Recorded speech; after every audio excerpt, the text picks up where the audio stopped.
और चलिए बात करते हैं अयोध्या की, जहां 22 जनवरी को रामलला की प्राण प्रतिष्ठा होने जा रही है और इतिहास की सबसे बड़ी घटनाओं में से ये आयोजन एक होगा।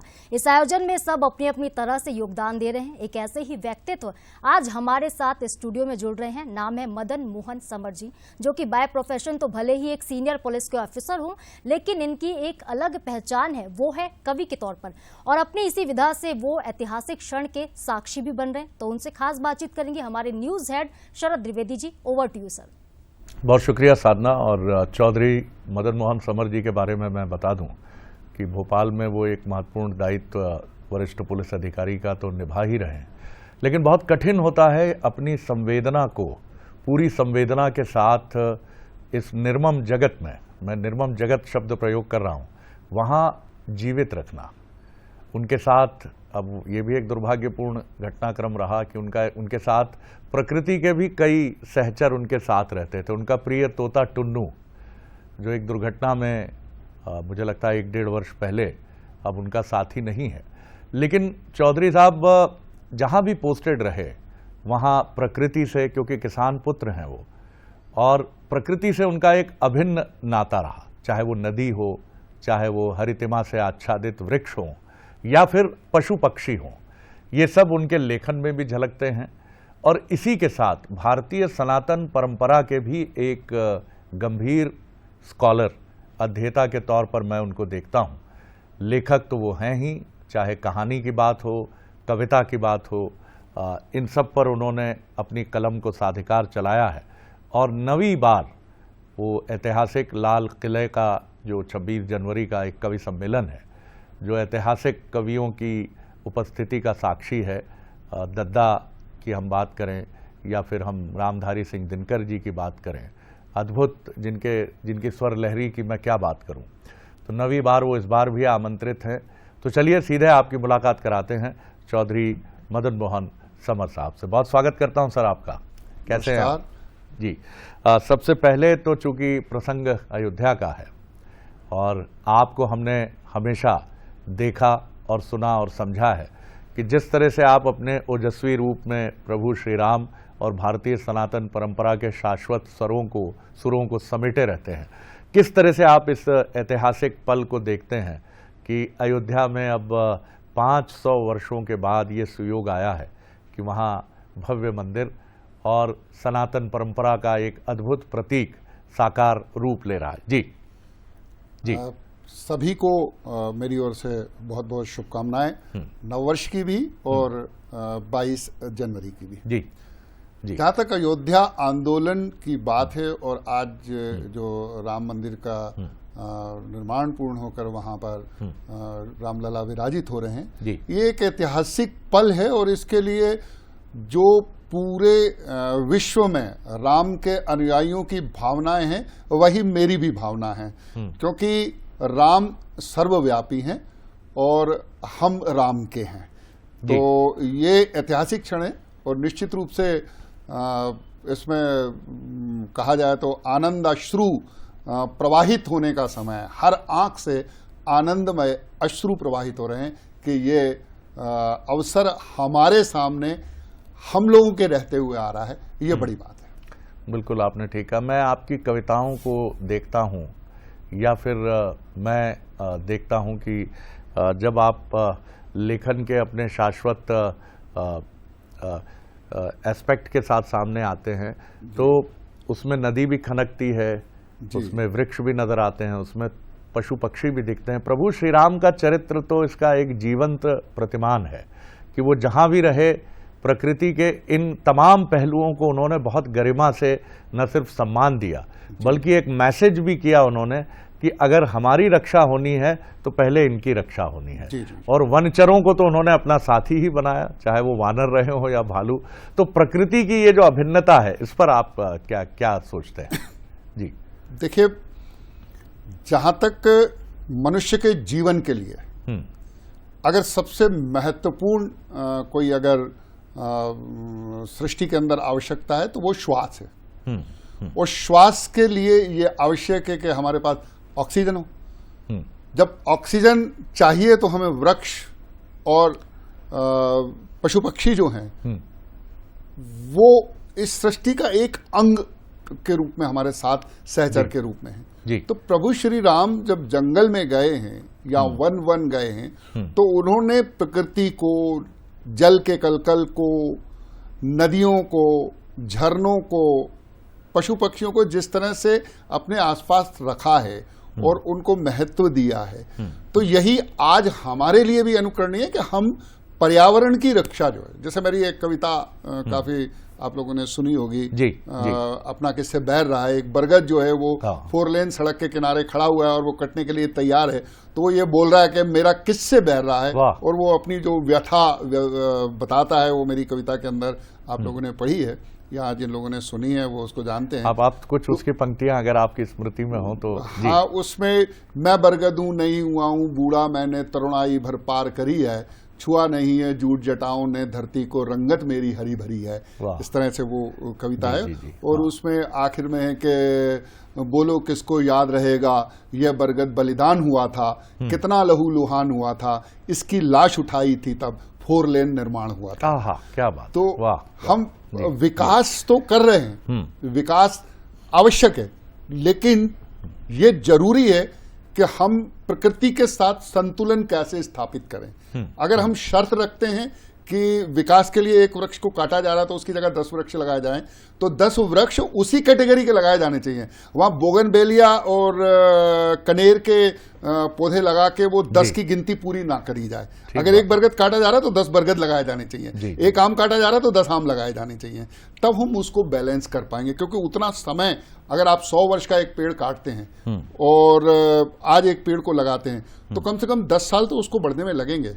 तो 10 पौधे अगर उसकी जगह पे होंगे तो ही वो महत्वपूर्ण होगा। यही एक सनातन बात कही गई है। ऋग्वेद में कहा गया है, अब सदा वनस्पते देव देव अभ्य हवि प्रदातु उरेयस्तु चेतनम। हे वनस्पति, हम आपको जो हवि अर्पित कर रहे हैं वो देवताओं तक पहुंचा के हमें चैतन्यता प्रदान करें। ये ऋग्वेद कहता है। हमारी सनातन संस्कृति है कि हम पर्यावरण और पृथ्वी की रक्षा करें, और यही संदेश प्रभु राम का भी। बिल्कुल बिल्कुल, आपने ठीक कहा। और एक और बड़ा अहम संदेश जिसको मैं आपके व्यक्तित्व में भी झलकते हुए देखता रहा हूँ कि समानता, इक्वलिटी। जिस तरह से आप जिस काडर से आते हैं वहाँ एक इक्वलिटी का नारा हमेशा होता है कि एक लोअर रंग का एक आरक्षक भी उतना ही महत्वपूर्ण है जितना कि शीर्ष पद पर बैठा पुलिस कप्तान, क्योंकि ये दोनों पूरक हैं और इनके बीच जितने अभिन्न और जितने आत्मीय संबंध होंगे, पुलिसिंग उतनी मजबूत होगी। प्रभु श्री राम एक गिलहरी तक के योगदान को रेखांकित करते हैं, जबकि वो कहती है कि मैं तो क्या कर रही हूँ, रेत के कुछ कण मुंह में लेके जाती हूँ और समुद्र की तरफ बढ़ती हूँ। लेकिन प्रभु कहते हैं उसको हाथ में उठाकर जब सहलाते हैं कि नहीं, तुम्हारा भी या किंचन भले ही योगदान हो, लेकिन ये हमेशा स्मृति में रहेगा। ये समाज की ये अवधारणा बहुत महत्वपूर्ण है कि शीर्ष पदों पर बैठे व्यक्ति अपने मातहत, अपने साथ काम करने वाले व्यक्तियों के प्रति किसी भी तरह से कोई भेदभाव ना करें, कोई पक्षपात ना करें। इस पर आपकी एक टिप्पणी अपेक्षित है। देखिए, अभी अगर हम आज की स्थिति में देखें तो हमारे यहाँ पुलिस में भी प्रजातांत्रिक माहौल काफी विकसित हुआ है। पहले ब्रिटिशर्स के लिए पुलिस थी, तो उस समय जो बिहेव होता था, जो लोअर कर्मचारियों के साथ जो व्यवहार होता था, वो अब नहीं है। उस समय आरक्षक स्तर पे हमारा जो व्यक्ति आता था वो उतना पढ़ा लिखा नहीं होता था।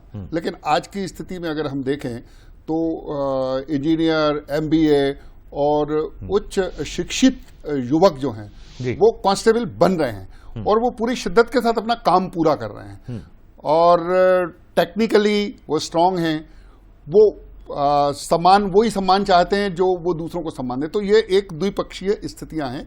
वो अपने अधिकारियों का भी उतना सम्मान करते हैं और अधिकारी भी उनका उतना सम्मान करते हैं। तो ये एक चेन जो है आरक्षक से लेकर वरिष्ठ स्तर तक, तो सबको एक दूसरे की बात सुन के और कुछ गंभीर विषयों में उनको साथ लेके, अगर एक टीम के रूप में हमारे यहाँ जहां जहां भी, जिस भी जगह पर, जिस भी अधिकारी ने एक टीम मैनेजमेंट के साथ काम किया है, बिल्कुल, वो वहां बहुत सफल हुआ है। बिल्कुल। तो हमारा आरक्षक जो है वो कहने को हमारा सबसे निचले पायदान का कर्मचारी है, लेकिन आपको एक चीज मैं बताऊं उसमें कि हमारे यहाँ जो पुलिस भर्ती होती है तो उसमें जो सर्टिफिकेट दिया जाता है उसमें आरक्षक को भी पुलिस अधिकारी के रूप में भर्ती किया क्या बात है। तो सारे लोग अधिकारी हैं हमारे यहाँ और उनका अपना अपना एक क्राइटेरिया है, उसके अंदर उस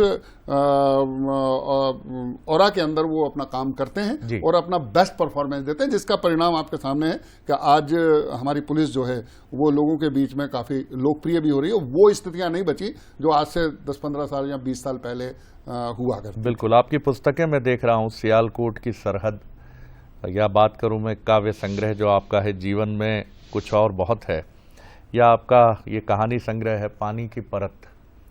बहुत कठिन होता है चौधरी साहब कि आप अपनी रोजी रोटी की लड़ाई में मसरूफ़ रहते हुए अपने घर के मसले मसाइल के साथ, और सबसे बड़ी चीज़ एक बेहद कठिन ड्यूटी, पुलिस की ड्यूटी, जिसमें न कोई दिन तय है, न सेकंड्स, न समय तय है, उसमें अपनी संवेदना को इतना जागृत रखें कि जब कलम रात में जब भी समय मिले, दिन में सुबह अल सुबह जब भी समय मिले, तो ये कलम कुछ सकारत और कुछ संपूर्णता के साथ लिख सके। यानी इसका अर्थ है अपनी संवेदना को जीवित रखना। कितना कितना, क्योंकि राम भी इसी के प्रतीक हैं जो अपनी संवेदना को हमेशा जागृत रखते हैं।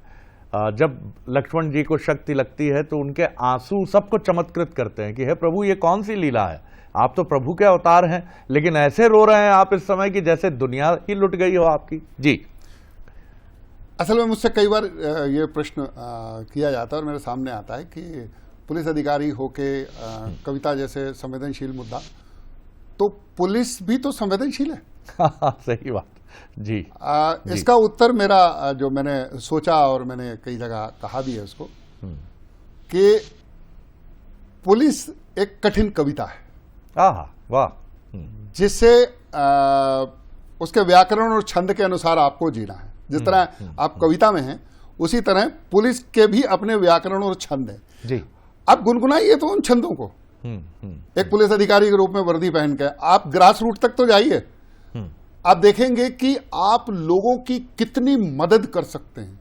जी, आप अपनी पूरी नौकरी में अगर 10 लोगों के लिए भी कुछ कर पाए तो मैं समझता हूं वो पर्याप्त है आपके लिए, आपके लिए बहुत बड़ी बात, बहुत बड़ी बात। और इसी तरह अगर कविता को देखा जाए तो कविता एक सौम्य पुलिस है। जिस तरह पुलिस का अपना अनुशासन है, उस तरह कविता का अपना विधान है, उसके अपने सोचने समझने की शक्तियां हैं। तो आप अगर कलाकार हैं और किसी जनसेवा के ऐसे कार्य में संलग्न हैं तो मैं समझता हूं आप एक अच्छी कविता, एक अच्छी रचना अपने काव्य में भी ला सकते हैं और अपने कर्तव्य पर भी एक काव्यात्मक प्रारूप के अनुसार लोगों के दुख दर्द को आप समझ सकते हैं। तो आपने देखा होगा कि जितने पुलिस अधिकारी हमारे काव्य से, चित्रकला से या अन्य कलाओं से जुड़े हुए हैं, वो भी बहुत संवेदनशील रहे और उन्होंने अपने काम को बखूबी अंजाम दिया। आपने बिल्कुल ठीक कहा। और चौधरी साहब, मुझे तो लगता है कि हम कहीं एक बहाना ओढ़ते हैं जब हम किसी कठिन चुनौती से जुड़ते हैं, और जब हमसे पूछा जाता है कि आप इतना झुंझलाने क्यों लगे हैं, अब आपको उस तरह से जीवन की चीज़ें प्रभावित क्यों नहीं करती, तो हम आरोप मढ़ देते हैं अपनी कठिन चुनौतियों पर, नौकरी पर। वक्त ही नहीं है साहब, मैं तो बड़ा जटिल हो गया हूं, जबकि ये सब बहाना है। आपके भीतर एक, आपने कितनी सुंदर बात की, कविता एक पुलिसिंग एक कठिन कविता है और साहित्य साधना एक सौम्य कविता है। बहुत सुंदर बात है। चूंकि अवसर अयोध्या का है और आज हमने आपसे जो कुछ भी जानना भी चाहा वो भी हमने राम को प्रतीक बनाकर ही आपसे सुनना चाहा, और आपने बहुत सटीक तरीके से उसका विश्लेषण किया। प्रभु श्री राम पर या सनातन परंपरा के इस अद्भुत स्वर पर आपकी कोई बहुत प्रिय कविता जो आपके मन को भी छूती हो, आज अगर आप इस स्टूडियो में हमारे साथ आप उसका सस्वर पाठन करेंगे तो मुझे लगता है कि व्यूअर्स को भी बहुत आनंद आएगा और हम सब भी बड़े प्रबोधित होंगे। जी, मैं एक चीज कहना चाहूंगा शरद जी इसमें कि मैंने एक दिन विचार करा कि आखिर राम है क्या। वाह। जी जी, चूंकि राजपुरुष थे, हाँ, राजनेता थे जी, उनके अपने विचार थे जी, और आज अगर हम देखें तो एक वाद राजनीति में है, साम्यवाद जिसे कम्युनिज्म कहते हैं जी, जिसमें यह कहा गया कि सभी को समान अधिकार हो और शोषक और शोषण का जो एक प्रचलन है वो बंद होना चाहिए जी। तो मेरा मत है कि अगर दुनिया के अंदर पहला साम्यवादी व्यक्ति था या पहला साम्यवादी जो कोई आत्मा थी जो दिव्य था, वो श्री राम थे। पहले कम्युनिस्ट श्री राम। वाह, बड़ी अद्भुत आपने एक व्यंजना आप कल्पना कीजिए साहब जी कि राज पाट सिंहासन सबको एक तरफ छोड़ के जो दिव्य आत्मा जंगलों में गई, ऋक्ष वानर जैसे जिनका समाज के अंदर कोई स्थान नहीं था उस समय, निषाद शबरी, सबको एक साथ लेकर और विश्व की सर्वाधिक शक्तिशाली शख्सियत रावण से टकराकर उनको न्याय दिलाया। उससे बड़ा कम्युनिस्ट कौन हो सकता है? उससे बड़ा साम्यवादी कौन हो सकता है? वाह वाह जी जी। तो हमने वसुधा को परिवार कहा जी, सबको जीने का अधिकार कहा, पूजा है धरती को माता के, वृक्षों को जीवन दाता के जी, क्षण क्षण में चेतन ज्ञान मिला, कण कण में कृपा निधान मिला, सुख मिला सभी को बांट दिया, दुख दिखा सभी का बांट लिया, वंदन कर सभी दिशाओं का, अभिनंदन सभी प्रथाओं का, हर विचार का आदर कर बैठाया अपनी चादर पर। हम कहां किसी के हुए विरुद्ध, छेड़े हमने कहां युद्ध, जग में ना प्राणी दुखी रहें, सब स्वस्थ रहें, सब सुखी रहें। ये हमारी मान्यता रही। लेकिन इस मान्यता को जब चुनौती दी गई, तो जब हमको ललकार मिली, निर्दोष चीख चित्कार मिली, आए जब श्वासों पर बंधन, पाए जब निरी करुण क्रंदन, अश्रु से नमपुर ग्राम हुए, शोणित से रंजित धाम हुए, छा घोर तिमिर जब गहराया, पथ विचलित होकर भरमाया, सुध बुध को अपनी वामाएं, पत्थर हो छोड़े आशाएं, हो अहंकार उत्पाती जब, पा जाए जग में ख्याति जब, सच का संकट से संग्राम हुआ, तब प्रगट यहाँ पर राम हुआ।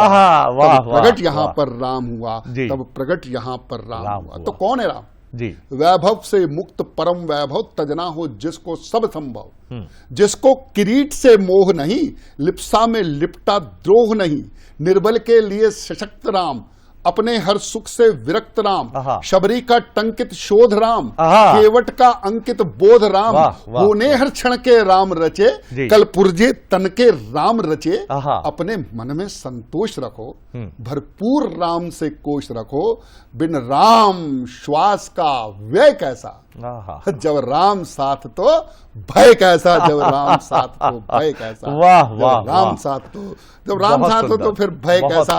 ये प्रभु श्री राम की शक्ति है और हम सौभाग्यशाली हैं कि हम उस देश के वासी हैं जिस देश में राम होते हैं। बहुत अद्भुत चौधरी साहब, आपने ये जो पूरी ये आपकी रचना है, ये अद्भुत रचना है और सबसे ये अद्भुत विचार है। मैं फिर साझा करूंगा ये विचार आप सबके साथ कि दुनिया के इस ब्रह्मांड के सबसे पहले साम्यवादी तो प्रभु श्री राम थे, जो कि अपने आप में समानता के और सामाजिक न्याय के एक प्रतिमान बने हैं। आप बिल्कुल ठीक बात है। आप देखिए ना कि उन्होंने बाली से मित्रता नहीं की, जो रावण को अपनी कांख में दबाकर घूमता रहा था। उन्होंने चुना उस एक्सप्लॉइट जिसका शोषण हुआ, सुग्रीव का, उस सुग्रीव को चुना। प्रतीक चुने राम ने जो शोषण के प्रतीक थे, शबरी, अहिल्या या केवट, जिनके पास राम पहुंचे हैं और जिनके पैर पखारते हैं राम, जिनके जूठे बैर खाते हैं राम। आज हमारे राजनेताओं की परंपरा है कि दलितों के घर या समाज के वंचितों के यहां जाते हैं। परंपरा आरंभ कहां से होती है? ये राम से आरंभ होती है। बहुत सुंदर चौधरी साहब, कंक्लूड करते हुए जरूर राम पर मैं आपकी व्याख्या, और मैं तो अपेक्षा रखूंगा कि आपकी जैसी माँ सरस्वती की जिस तरह से आप पर अद्भुत कृपा है, क्योंकि आपके गद्य और पद्य दोनों का मैं बहुत गंभीर उसको पढ़ने वाला श्रोता रहा हूं और बहुत गंभीरता से मैं जहां भी मुझे कहीं अवसर मिलता है, चाहे सोशल मीडिया हो, तो मैं आपको सुनता हूं तो मुझे लगता है कि अभी बहुत कुछ आपके भीतर ऐसा है। और मुझे लगता है कि शासकीय सेवा ने ज़रूर आपके सामने एक चुनौती रखी थी, हालांकि आप उससे जूझते रहे, लेकिन इसके बाद आपके भीतर का जो झरना है वो और फूट पड़ेगा। प्रभु श्री राम और भारतीय सनातन परंपरा पर एक कंक्लूड करते हुए आपकी टिप्पणी कि राम से हम किस तरह से प्रेरित हों और किस तरह से उन्हें अपने चरित्र में आत्मसात जितना भी संभव हो सके करने का प्रयास करें। जी राम जी। राम के बिना अगर हम कहें तो भारत नहीं है, भारत का अस्तित्व नहीं है। अगर राम है तो भारत है। राम एक ऐसी दिव्य शक्ति है, एक ऐसा ब्रह्म है, जो हमारे यहाँ ये कहा गया कि ब्रह्म या ओम जो है वो सर्वोच्च, तो राम वही ब्रह्म है, वही ओम है। और हर एक व्यक्ति का जो राम का अनुयायी है उसे राम नाम में लीन होना चाहिए और उनका अनुसरण ये करना चाहिए कि उनका एक अच्छे पिता के रूप में, अच्छे पति के रूप में, अच्छे पुत्र के रूप में, अच्छे मित्र के रूप में और एक अच्छे पथ प्रदर्शक व चुनौती मिलने पर एक अच्छे योद्धा के रूप में अपने आप को स्थापित करे संसार के अंदर। बिल्कुल ठीक बात। अगर वो इस तरह से करता है तो व्यक्ति राम का सच्चा अनुयायी होगा। और पुनः आप सबको कि 22 तारीख को जो हमारे सामने एक सौभाग्य का बहुत बड़ा अवसर आ रहा है, एक बहुत बड़ा दिन आ रहा है, हम सभी उत्साहित हों, हम सभी अपने घरों में दीपक भी जलाएं और इस पर्व को पूरे मनोयोग से मनाएं। बिल्कुल यही कहना चाहिए। बहुत सुंदर बात आपने कही है। और राम के जैसा होना तो शायद संभव ना हो, लेकिन राम के रास्ते पर चलने का प्रयास तो हो सकता है। आज की युवा पीढ़ी, खासतौर से वो बच्चे जो या नशे की तरफ बढ़ चलते हैं या कई बार माता पिता के लाड़ प्यार में रास्ता उनका बदल जाता है। लौटना है, आना है, क्योंकि यही सत्य है। आप भटकन में चलेंगे तो रावण की गति को ही प्राप्त होंगे। इसलिए बेहतर यही है कि उन मूल्यों की तरफ चलें। अगर पुत्र हो तो राम जैसा हो, पति हो तो राम जैसा हो, भाई हो तो राम जैसा हो, मित्र हो, सहोदर हो तो राम जैसा हो, और मूल्यों और मर्यादाओं की ध्वजा पताका लेकर चले तो वो भी राम जैसा हो। तो कोशिश करिए जितना आत्मसात कर सकें अपने को। ये पर्व है पूरे भारत के लिए कि आप रामचरितमानस को देखें और समझें और उस चरित्र को लेकर चलें जो न जाति व्यवस्था को मानता है, न किसी और व्यवस्था को मानता है, वो सिर्फ मनुष्यता में विश्वास करता है। इसीलिए चौधरी मदन मोहन समर जी के शब्दों में वो दुनिया का पहला साम्यवादी है। अद्भुत विश्लेषण है ये। बहुत धन्यवाद करता हूँ चौधरी साहब, बड़ा आनंद आया आपसे चर्चा करके। बहुत शुभकामनाएं, फिर आपसे भेंट होगी। तो बने रहिए बंसल न्यूज़ पर। मैं साधना की तरफ फिर रुख कर रहा हूँ। शायद कुछ और खबरें हैं वो शायद राम से ही जुड़ी हों। साधना। बिल्कुल बिल्कुल सर, बहुत खूबसूरत ये चर्चा रही। बहुत बहुत शुक्रिया सर हमारे साथ जुड़ने के लिए। और